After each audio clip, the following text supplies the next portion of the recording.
నా ప్రియమైన బిడ్డ, నా మాటలు జాగ్రత్తగా ఆలకించు. నేనెన్నిసార్లు చెప్పినా నీకు అర్థము కావడము లేదు. నీవు మందిరమునకు వెళ్ళినప్పుడు నీ ప్రవర్తన జాగ్రత్తనని చెప్పాను కదా.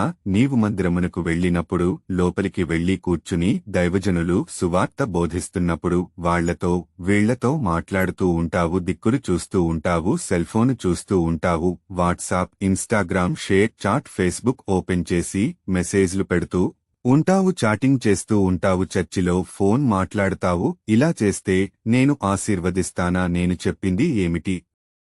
నువ్వు చేసేది ఏమిటి? మందిరమునకు వెళ్ళినప్పుడు సెల్ ఫోన్ స్విచ్ ఆఫ్ చేసి మందిరము లోపలికి వెళ్లి కూర్చుని యాజకులు చెప్పే బోధలను ఆలకిస్తే నేను నిన్ను ఆశీర్వదిస్తానని చెప్పాను కదా. బైబిల్ వాక్యము చదువు. ప్రసంగి గ్రంథము 5వ అధ్యాయము 1వ వచనము. నీవు దేవుని మందిరమునకు పోవునప్పుడు నీ ప్రవర్తన జాగ్రత్తగా చూచుకొనుము. బుద్ధిహీనులు అర్పించినట్లుగా బలర్పించుట కంటే సమీపించి ఆలకించుట శ్రేష్టము. వారు తెలియకయే దుర్మార్గపు పనులు చేయుదురు. ఇప్పటికైనా పరవాలేదు, నీ ప్రవర్తన మార్చుకో, అప్పుడు నేను నిన్ను దీవిస్తాను, ఆశీర్వదిస్తాను. ఆమెన్.